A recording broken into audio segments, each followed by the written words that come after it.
আমরা সততার পক্ষ থেকে তোমাদের জন্য একটা স্পেশাল ম্যাটেরিয়ালস তৈরি করতেছি, যেখানে নৈবেত্তিকগুলোকে আমরা টাইপ 1, টাইপ 2 এবং টাইপ 3-তে ভাগ করছি।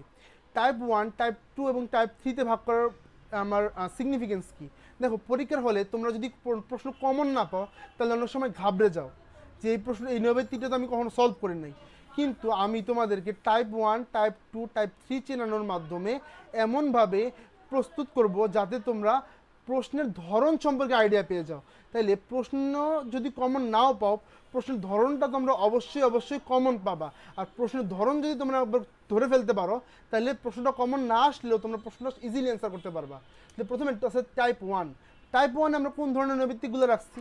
টাইপ 1-এ রাখছি আমরা আজমল স্যারের বই থেকে সরাসরি যে নৈবেত্তিকগুলো আসছে সেই নৈবেত্তিকগুলোকে, অর্থাৎ একদম সরাসরি মুখস্থ করার মাধ্যমে যে নৈবেত্তিকগুলো তোমরা সলভ করবে সেগুলা। আর টাইপ 2-তে রাখছি আজমল স্যারের বই থেকে না, কিন্তু আজমল স্যারের বইয়ের বাইরে থেকে কিন্তু সরাসরি নৈবেত্তিক মুখস্থ করা নৈবেত্তিক যেগুলো আসছে সেইগুলা, যেমন আলিম স্যারের বই, মাজেদা ম্যাডামের বই, এইসব বই থেকে যেসব নৈবেত্তিক তোমরা মুখস্থ করার মাধ্যমে শিখবা সেইগুলো আসছে টাইপ 2-তে। আর টাইপ 3-তে আসছে তোমাদের একটু চিন্তা করা, অনুধাবনমূলক বা একটু চিন্তা করে বুঝে শুনে একটু ব্যতিক্রম ধর্মী যে নৈবেত্তিকগুলো আসছে না, সেগুলো রাখছি আমরা টাইপ 3-তে। এর মধ্যে তোমাদের জন্য সবচেয়ে ইম্পর্টেন্ট হচ্ছে টাইপ 1, তারপর হচ্ছে টাইপ 3 এবং তারপরে হচ্ছে টাইপ 2। এবং টাইপ 1 আর টাইপ 2 আলাদা করে দেওয়ার মাধ্যমে তোমরা যখন তোমাদের জন্য আগে আজমল স্যারের বইটা ইম্পর্ট্যান্ট, আজমল স্যারের বইটা কমপ্লিট হইলে তারপরে তুমি কি করবা, টাইপ 2 বা টাইপ 3-তে যাবা। সেই জন্য তোমার টাইপ 1 ভাগ করে দেওয়ার ফলে তুমি আগে ইম্পর্ট্যান্টগুলো আগে পড়বা, তারপরে ধাপে ধাপে ধাপে ধাপে তুমি তোমার পরের স্টেপগুলোতে যাবা। এখন তুমি টাইপ 1-ই ভালো করে পারো না, টাইপ 2 নিয়ে তুমি মাথা ঘামাইতেছো, যেটা তুমি টাইপ ভাগ না করে দিলে তুমি কী করতে, টাইপ 1, টাইপ 2 সব একসাথে পড়তে থাকতা। তাহলে কী হইতো, ইম্পর্টেন্টগুলো বাদ পড়ে যেত আর কম ইম্পর্টেন্টগুলো বেশি পড়া হয়ে যেত। কিন্তু যেহেতু আমরা টাইপ 1, টাইপ 2 ভাগ করে দিছি, সেহেতু তুমি ইম্পর্টেন্টগুলোকে আগে শেষ করে তারপরে কম ইম্পর্টেন্টগুলোতে যেতে পারবা, ফলে তোমার প্রস্তুতি হবে গোছানো। আর সততার থেকে আমরা এই যে ম্যাটেরিয়ালসগুলো আছে, এই ম্যাটেরিয়ালসগুলো প্রস্তুত করতেছি, খুব দ্রুতই তোমাদের হাতে ম্যাটেরিয়ালসগুলো পৌঁছে যাবে। তো তোমরা এইগুলো আমাদের পক্ষ থেকে পাবা। তো চলো আমরা কয়েকটা নৈবেত্তিক সলভ করি। প্রথমে আছে টাইপ 1 নৈবেত্তিকগুলো।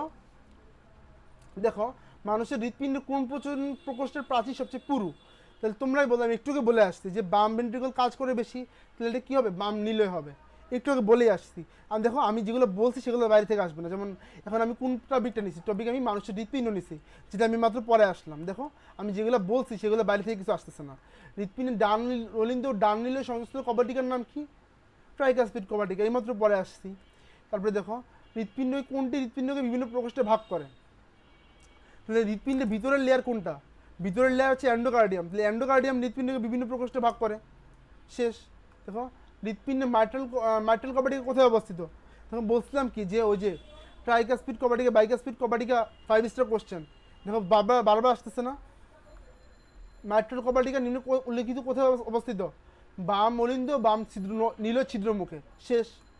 তারপর দেখো, একজন পূর্ণবয়স্ক মানুষের হৃৎপিণ্ড প্রয়োগের প্রস্থ যথাক্রমে তোমরা দেখতে বলছিলাম, সেটা কী ছিল, 12 ইঞ্চি ও 8 ইঞ্চি। তাহলে এইটাও কিন্তু পড়াইছি তোমাদের। দেখো, এই প্রশ্নগুলো আজমল স্যারের বই থেকে সরাসরি আসছে, সরাসরি আসনভিত্তিক। এই প্রশ্নগুলো যদি তুমি আগে সলভ করো, তাহলে তোমার বেসিকটা স্ট্রং হয়ে গেল।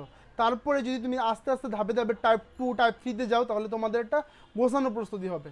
তো 6 নম্বরে দেখো, ভ্রূণ অবস্থায় কখন হৃদস্পন্দন শুরু হয়? 4র্থ সপ্তাহ। তোমাদের দেখো, তোমাদের নতুন বই দেখো 4র্থ সপ্তাহ দেওয়া আছে। এই তোমাদের নতুন বইতে আমরা একটু দেখি। তোমাদের আগের বইতে হয়তো এই 4র্থ সপ্তাহ ছিল না। তোমাদের নতুন যে বইটা আছে, তোমাদের বইতে বিভিন্ন সময় তথ্য আপডেট হয়, সেজন্য তোমরা যখন পড়বা একদম নতুন আপডেটেড বই নিবা। কারণ কি, কিছু তথ্য চেঞ্জ হয়, কারণ একটা তথ্য চেঞ্জ হয়েছে তুমি সেটা জানো না, সেজন্য তোমার একটা নাম্বার ছুটে গেলো। একটা নাম্বার কিন্তু মেডিকেল ভর্তি পরীক্ষার জন্য অনেক। এই একটা নাম্বারের জন্য তোমার কলেজ চেঞ্জ হয়ে যাবে, তোমার চান্স মিস হয়ে যাবে। তো সেটা যাতে না হয়, আমি দাগাইছিলাম এই নৈবেত্তিকটা এখানে, তোমাদের এখানে এই যে এইখানে দেখো, ভ্রূণ অবস্থায় মাতৃগর্ভে 4 সপ্তাহ থেকে হৃদস্পন্দন শুরু হয়। ঠিক আছে, তাহলে তোমরা দুইটা আগের বইটা একটু দেখে রাখতে পারো, যেহেতু এটা আগের মেডিকেলে আসছে। কিন্তু নতুন নতুন আপডেটটাই তোমাদের মাথায় বেশি রাখবা। ঠিক আছে, তারপর চলো, মানুষের হৃৎপিণ্ড যে ঝিল্লি দ্বারা আবৃত থাকে, এটা আমি তোমাদের বলছি যে পেরিকার্ডিয়াম, মানুষের হৃৎপিণ্ডের আবরণের ঝিল্লির নাম কি? পেরিকার্ডিয়াম। পেরিকার্ডিয়াম আর দুই প্রকার, তন্তুময় পেরিকার্ডিয়াম, সিরাস পেরিকার্ডিয়াম, এগুলো বলছি। তাহলে দেখো বাকি তিনটা কিন্তু প্রাচীরের অংশ। তোমাদের প্রাচীর আর আবরণের পার্থক্য কিন্তু আগে বলে দিছি। তাহলে যখন বলছে আবৃত থাকে, যখন আমাকে বলছে আবৃত থাকে, তাহলে আবৃত থাকে বললে আমি কোনটা বুঝবো? অবশ্যই আমি পেরিকার্ডিয়ামকে বুঝবো। তাহলে চলো টাইপ 1 আমরা অনেকগুলো নৈবেদিক সলভ করলাম, এবার আমরা টাইপ 2-তে যাই।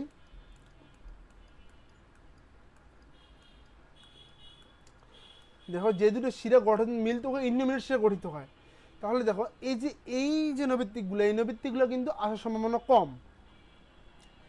এই নৈবেদিকগুলো তুলনামূলক টাফ হয়, একটু রেয়ার হয়, এবং এই নৈবেদিকগুলো টিচাররা কী করবে না, সচরাচর দিবে না। মনে করো যে তোমার বায়োলজির 30টা প্রশ্নের মধ্যে 2টা বা 3টা আসবে এই ধরনের টাইপ 2 নৈবেদিক।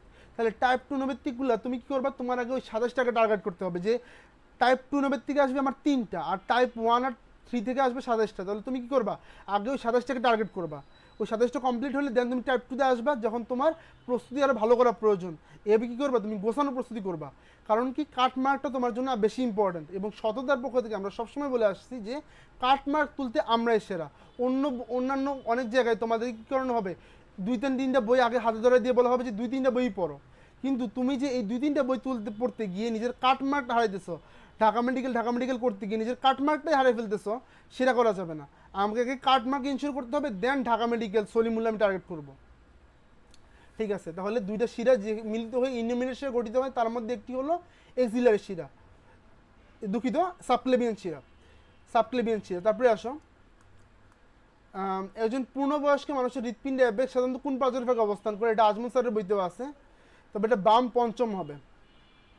আজমল স্যারের বইতে আছে বাম পঞ্চম ও ষষ্ঠ কশেরুকার ফাঁকে, এবং আমাদের আলিম স্যারের বইতে দেওয়া আছে এটা বাম দিকে পঞ্চম কশেরুকার ফাঁকে। তো সেটা আমরা পড়বো। আর ফোসা ওভালিস আমাদের হৃৎপিণ্ডের আন্তঃলিঙ্গ পর্দার কাছে দেখা যায়। ফোসা ওভালিস যেগুলো বললাম যে টাইপ 2 নৈবেদিকগুলো একটু ক্রিটিক্যাল হবে এবং অ্যাডভান্স লেভেলের হবে। যেমন ফোসা ওভালিস জিনিসটা কি, এটা পড়তে হলে তোমাকে মেডিকেলের অ্যানাটমি পড়তে হবে, কিন্তু আপাততের জন্য তোমরা সহজভাবে জেনে রাখবা যে ভ্রূণের হৃৎপিণ্ডের আন্তঃলিঙ্গ পর্দার গাত্রে ফোসা ওভালিস পাওয়া যায়। তো এবার আমরা টাইপ 3 নৈবেদিকগুলো সলভ করি। দেখো টাইপ 2 নৈবেদিক কিন্তু আমরা টাইপ 1-এর তুলনায় কম রাখছি। কারণ কি, এগুলো আসে কম, ইম্পর্টেন্ট কম, সেই জন্য আমরা এগুলো কম রাখছি। তবে যেই কয়েকটা তোমাদের না জানলেই না, সেগুলো আমরা তোমাদের জন্য রাখছি। সব দিক দিয়ে আমরা ব্যালেন্স করার চেষ্টা করতেছি যাতে তোমরা কাটমার্কটা না হারাও। এবার আসো, হৃৎপিণ্ডের কোন কবাদিকে 3টি কাজ থাকে না? তোমাদের হৃৎপিণ্ডের কবাদিকে একটা ছবি দেখাইছিলাম না আমি? ছবিটা দেখে তোমরা মনে করো যে কোনটা 3 পাল্লা বিশিষ্ট, কোনটা 2 পাল্লা বিশিষ্ট। একমাত্র বাম ভেন্ট্রিকুলার কবাডিকাটা ছিল বাইকাসপিড। তাহলে এর অ্যান্সার কি হবে? বাম ভেন্ট্রিকুলার কবাডিকা হবে। তারপরে দেখো, ডাললিন্দ প্রসারিত হলে অগ্রদেশের মহাদেশ শিরার মাধ্যমে দেহের সামনের অঞ্চল থেকে কার্বন ডাই অক্সাইড সমৃদ্ধ রক্ত নিম্নের কোন অলিন্দে ফিরে আসে? তাহলে কার্বন ডাই অক্সাইড সমৃদ্ধ রক্ত কোন অলিন্দে ফিরে? আমি একদম স্পষ্ট তোমাদের ঘোষণা করে দিচ্ছি যে ডান অলিন্দে রক্ত ফিরবে, কার্বন ডাই অক্সাইড সমৃদ্ধ রক্ত। তাহলে এগুলো কী হবে, ওই ফ্লো চার্ট থেকে তোমরা যখন ছবিটা দেখবা ভিজুয়ালাইজ করবা এবং এগুলো নিয়ে চিন্তা করবা যে কীভাবে আমাদের রক্তটা ফ্লো করে, তখন তোমরা এই ধরনের টাইপ 3 নৈবেদিক সলভ করতে পারবা। মুখস্থ করে টাইপ 3 নৈবেদিক সলভ করা মুশকিল। কারণ তুমি যদি বসে বসে খালি মুখস্থ করো যে ডান নিলে কার্বন ডাই অক্সাইড সমৃদ্ধ রক্ত ফিরে, তাহলে এভাবে ডান নিলে থেকে বের হয় কোথায়? হ্যাঁ, তারপরে ডান অলিন্দে কার্বন ডাই অক্সাইড সমৃদ্ধ রক্ত ফিরে, যদি তুমি বসে বসে খালি মুখস্থ করে যে ডান অলিন্দে কার্বন ডাই অক্সাইড সমৃদ্ধ রক্ত ফিরে, তাহলে প্রবলেমটা কোথায়? প্রবলেমটা হচ্ছে যে তোমাদের ডান অলিন্দে কোথায় ফিরতেছে, ডান অলিন্দ থেকে বের হয়ে কোথায় যাচ্ছে, ডান নীল থেকে কোথায় ঢুকতেছে, ডান নীল থেকে বের হয়ে কোথায় যাচ্ছে। এভাবে 10টা-15টা নৈবেদিক তোমাদের আছে যে কোথা থেকে বের হচ্ছে, কোথায় ঢুকতেছে। এভাবে 15টা কি তুমি মুখস্থ করে পারবা? কিন্তু একবার যদি তুমি সার্কিটটা বুঝে যাও, তাহলে তোমার 15-16টা নৈবেদিক একবার কমপ্লিট। টাইপ 3 নৈবেদিক করার জন্য কি করতে হবে? তোমাকে মুখস্থ না করে বুঝতে হবে, বুঝে জিনিসটাকে ভিজুয়ালাইজ করতে হবে, জিনিসটা কনসেপ্টটা বিল্ড করতে হবে, দেন তুমি টাইপ 3 নৈবেদিক সলভ করতে পারবা। যে টাইপ 3 নৈবেদিক আলাদা করার মাধ্যমে কোন জায়গায় কনসেপ্ট বিল্ড করতে হবে সেটা তোমাদের জন্য আমরা ক্লিয়ার করে দিচ্ছি। তাহলে সেই জায়গাগুলো তোমরা কনসেপ্ট ক্লিয়ার করবা, আর যেগুলো টাইপ 1 আছে সেগুলো কনসেপ্ট ক্লিয়ার না, বরঞ্চ তোমরা মুখস্থের উপর জোর দিবা। আর আরেকটা নৈবেদিক সলভ করেছি, নিজের কোনো উত্তরই সঠিক নয়। দেখো, অলিন্দে আগন্ত শিরাগুলি প্রবেশপথ কবাটিকাবিহীন। তাহলে অলিন্দে আগত শিরাগুলির প্রবেশপথ কবাটিকাবিহীন। হ্যাঁ, একমাত্র আমার ইনফিরিয়র ভেনা কাভা বাদে সবগুলা শিরার প্রবেশপথই কবাটিকাবিহীন, এটা একটা সত্যি কথা, মোটামুটি সত্যি আর কি, কিছুটা একটু মিথ্যা আছে কিন্তু মোটামুটি সত্যি ধরে নেওয়া যায়। ডান নিল থেকে পালমোনারি ধমনী শুরু হয়, দেখো এগুলো কিন্তু সব কনসেপ্ট বিল্ড আপ করার প্রশ্ন। ডান নিল থেকে পালমোনারি ধমনী শুরু হয়, এটা সত্যি। মাইট্রাল কবাটিকা ডান অলিন্দ ডান নিলের মাঝখানে থাকে, এটা একেবারে একটা মিথ্যা, কারণ ডান অলিন্দ ও ডান নীলের মাঝখানে